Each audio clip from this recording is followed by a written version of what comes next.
wouldn't, because 40 years ago, farmland wasn't the price it is now. No, but the percentage that you'd pay on it would have been the same, not the total. Percentages, yes, exactly, but tax is all total. Tax is all about percent. I'm enjoying being corrected by you, Charlie, but you must let me get a word in edgeways. All right, so in this call, you're going to hear James battling a farmer who is absolutely furious about paying inheritance tax or more inheritance tax. And he called in absolutely convinced that he was going to correct the record and fill in the gaps in James's knowledge. But what happened instead was a complete masterclass in how to expose hypocrisy with a simple question. The caller walked directly into a perfectly laid trap, and the meltdown that followed is something you have to see to believe. If you want to see more videos like this, show your support by hitting the like and subscribe buttons, and don't forget to ring the notification bell so you never miss a video. Now let's watch this together, and then I'll give my thoughts at the end. Charlie is in Weymouth. Charlie, what would you like to say? I would like to make 2 points. I'm going to correct you on your 7-year thing, and then I'm going to fill in the gap in your knowledge. I've got the HM Revenue and Customs page in front of me on the 7-year thing. Perfect. So it's not me you're correcting. It's the official advice. No, it is you. Okay. You've got the wrong end of the stick. Okay. But so with the 7-year thing, are you happy that a farmer can pass it on in 7 years inheritance tax free? Hang on, you're supposed to be correcting me. Yeah, no, I'm asking you a question. Oh, am I happy? Well, everyone enjoys that freedom. So I mean, in an ideal world, probably get rid of all the loopholes. But I think that would be brutal. So why is it then that it's acceptable to pass on a farm in 7 years from now, but for someone that's worked on that farm for the last 40 years, all of a sudden they can't get that? If their dad died 2 years ago, if their parents die in before this thing comes in, they're going to get hit by inheritance tax. They've worked that farm for their entire life. Yes. Why is that? Why is that different? Well, you've just explained why it's different because the rules have changed. So exactly to meet the new need, and also, of course, 1984 was the point this was introduced. So that's right. So 40 years is the perfect point to pick, isn't it? Because prior to 1984, you'd have been paying more inheritance tax, and all those farms. No, they wouldn't. No, they wouldn't. Yes, you would. So how was that fair? No, they wouldn't, because 40 years ago, farmland wasn't the price it is now. But the percentage that you'd pay on it would have been the same, not the total. Yes, exactly, but tax is all about percent. I'm enjoying being corrected by you, Charlie, but you must let me get a word in edgeways. Tax is all about percentages, not totals. It's about the proportion of the total that goes to the taxman. So because of inflation, hang on. Because of inflation, obviously all the numbers are going to be higher. It's not inflation. Okay, well, because of some mysterious magic formula, all the numbers are going to be higher than they were 40 years ago. But just to show you politely the error of your ways, the reason why rules change is because of economic policy. So your point is as valid as ringing me in 1984 and complaining about how unfair it is that you had to pay inheritance tax last year in 1983, and a farmer who passes away next year in 1985, his heirs won't have to pay any inheritance tax at all. Do you see? The rules change. No, hang on. If you let me get a word in edgeways now, how much was land worth in 1984 per acre? But you keep asking me questions. Well, considerably less. Well, how much was my house worth? How much was my house worth? How much was my house worth in 1984, Charlie? Answer the question. Just now, you said that if you don't have the information, you make bad decisions.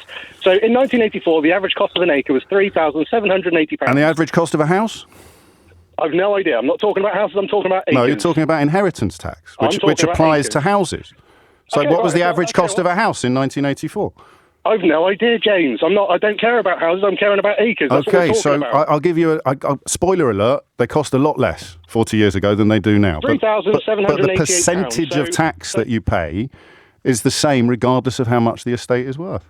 Right. So you're quite happy. You're quite happy that they can get. I don't know that I'm happy, Charlie. I mean, that's an existential question. But if I'm offered a choice, and now I tell you what, because we're not going to agree on this, I'll tell you why we can't disagree about counting. I will tell you. It's not an opinion. It's just counting. If you stop talking over me and let someone who actually knows speak for once, and I know that's difficult for you, James. Why are you so rude, Charlie? It's not my fault. It's not my fault. You've just made. You are the rudest person on the radio because you sit there with your I'm the second rudest person on the radio at the moment. At this moment, Charlie, it's not my fault you're feeling silly. It's now 2024. Blah blah blah. Okay, the point is, I know what I'm talking about. You don't, and you won't listen. I'll be quiet for a full 60 seconds. Fantastic. Right, okay, I'll tell you why it's different when a farmer inherits a farm and when I inherit my parents' house. So when I inherit my parents' house, my personal house, my job, my pension, my investments, they are all protected. you understand that? It's not true. You have inheritance tax to pay on the estate that you inherit from your parents. You just pay double what you would on farmland. No. My job is protected. I pay inheritance on the asset I inherit. Yes, the asset. Yeah, exactly. So my house... And the farm, isn't that? not Well, I'm supposed to be impacted by quiet. Carry on. But if you say things that aren't true, I have to interrupt. My house is not impacted by me inheriting my parents' house. Do you agree with that? My personal income, my personal job, my personal investments are not impacted by me inheriting my parents' house. Well, unless it's a B&B and you work there or something like that, unless the property is part of your business. But this is about agricultural land. Right, okay, so now let's talk about agricultural land. So when a farmer inherits his farm that he's been working on for all of his life, that is his not house. necessarily. Now, We just spoke. Going to be quiet. But you've had 60 seconds so now. You're talking over people again, James. But you're not making sense, Charlie. Well, you haven't let me finish. Okay, you haven't let me finish, James. You finish then, Charlie. So when a farmer inherits his farm and he can't afford to pay that inheritance tax because it's hundreds of thousands of pounds and he only makes £30,000 a year. Well, can we crunch the numbers quickly? That's his home, James. Can we crunch the numbers quickly? Yeah, by all means. So hundreds of thousands of pounds worth of tax, presuming, of course, that it's passed from spouse to spouse and then to heir. So it's in excess of £3 million. So for hundreds of thousands of pounds at a 20% tariff, regardless of what the figure is, the percentage is 20%. You'd have to be living in an estate worth sort of £6, £7, or £8 million. No, 4.5 million, James. No, hundreds of thousands of pounds. You said. 4.5, yeah, exactly. So that's 1.5 million, 20% of 1.5 million over 10 years. Yeah, and how are you going to pay that? 40% for everybody else. How are you going to pay that when you earn 25 grand a year? The same. Well, I don't. How can you possibly be arguing, Charlie? Charlie, my house is protected. When a farmer inherits his farm, his house is at risk. Why don't you sell some stuff? Like what, James? Well, some of your land. Who's going to buy it? Who's going to buy it? I don't know. Lots of people are trying to buy land. We spoke to. That's the funny thing. What do you want to name? Farmer's not going to buy it. John's going to buy it. John is going to buy it. John's going to build solar panels on it. John. I don't know what he's going to do with it, but he's going to. But you asked me who was going to buy it, which you don't recognise. You're shouting at me again. Panels. We've had the offers for wind farms. Well, there you go. Then what are you complaining about? Because we don't want to concrete over the land. I know you're a townie. I know you're happy living in your liberal elite world of London. But for us, the countryside is the countryside. It's where our food comes from, James. So you've been offered. To have forgotten that. You seem to have forgotten that, haven't you, James? Charlie, you don't. Okay, mate. I'm going to have a I'm not your mate. I hate you. I think you're an idiot. Okay. I think you're a lefty, liberal, woke idiot. Okay, Charlie. The thing about solar panels or indeed wind farms is that they create energy. Now, can you think of any profession? I'm an electrical engineer, James. I know how that works. Can you think of any profession you have some experience of that uses a lot of energy?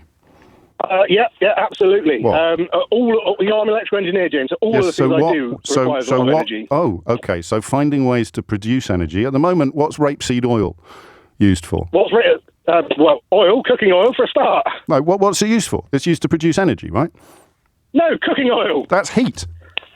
No. Yes. Cooking oil, James. When you go and get a bottle of oilseed rape out your cupboard, where do you think it came from? That's not all the rapeseed. The industrial production of oil is part of the energy production process, and the same is true of solar panels. Mate, they are telling you that they're going to give you money with which you can then pay your inheritance tax, and you're saying, I don't want it. I want to carry on earning a pittance. Exactly. Oh, well, then we're in agreement then. We're farming an outstanding area of natural beauty. We don't want to see solar panels there. I'm shocked, but not surprised that you do. Well, I don't like fossil fuels. Oh, well, in that case, let's tarmac the countryside. No, James doesn't like fossil fuels. Let's tarmac the AOMBs. Let's tarmac them. Yeah, get some solar farms on there. Yeah, why not, James? Hey, James, you like immigrants. You probably want to see some homes there as well, don't you? Well, down with homes. When was the last time you went to a farm? Down with homes. When was the last time you went to a farm? When was the last time I went to a farm? Is that a trick question? No. About 3 months ago. 3 months ago, right. What was you doing on that farm? I was buying pumpkins. Right, okay, so you've never less than three. Farm. I grew up on a working farm. This is such a strange argument. In a sentence, I grew up on a working farm. I probably should have mentioned that sooner. I grew up just outside Kidderminster in Worcestershire. The farmers are all around Chaddesley, Corbett and that area. So what, your dad was a farmer? No, I've explained several. Do you listen to this programme? So when you... No, I don't. Well, how can you have such strong... How can you have such strong views about me then? Because the few times I have listened to you, I heard how you speak to people. You talk over them and cut them off, like you've done to me. Down with that sort of thing, Charlie? You are down with that, I know. That's what you I love. mean down with talking over people and shouting at them. Oh, I'll shout at you. I'll give you everything that you try and give me. I've tried to give you a fair hearing. You haven't. You haven't at all. Okay. I pointed the facts to you and you won't accept it. Okay. You know nothing, James. Stick in your London liberal lefty wokeism. You know nothing about farming. 10:53.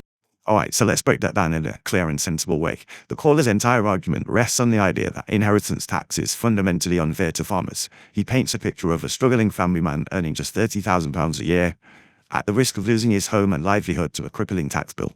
It's an emotional and compelling image, but it completely ignores the reality of how tax for agricultural property works in the UK. The system is already incredibly generous to farmers.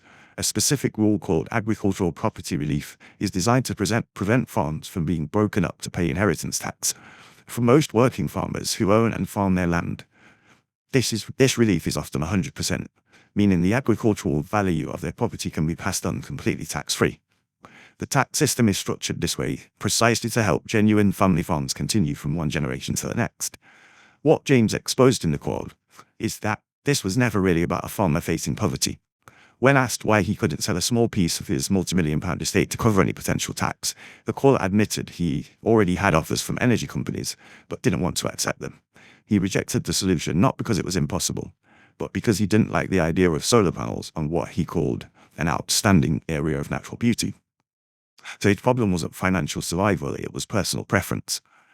And this reveals the other side of these generous tax rules. They can create an incentive for wealthy individuals like Jeremy Clarkson, like James Dyson, not just traditional farmers, to buy agricultural land as a way to shelter their wealth from inheritance tax. And both of the people I just mentioned, Clarkson and Dyson, have both admitted to doing this. The caller's argument fell apart because he wasn't arguing against a tax that would destroy his farm. He was arguing against having to make a business decision that millions of other people with valuable assets have to make. When his position was shown to be based on entitlement rather than necessity, he had no logical argument left. That's when the conversation devolved into insults like lefty, liberal, woke, idiot. One clear sign that the facts were no longer on his side. So what do you think? What was the best part of the call for you? Let me know in the comments below. And if you enjoyed this breakdown, make sure you hit the like and subscribe button for more. And don't forget to hit the notification bell so you never miss a video. Thanks for watching.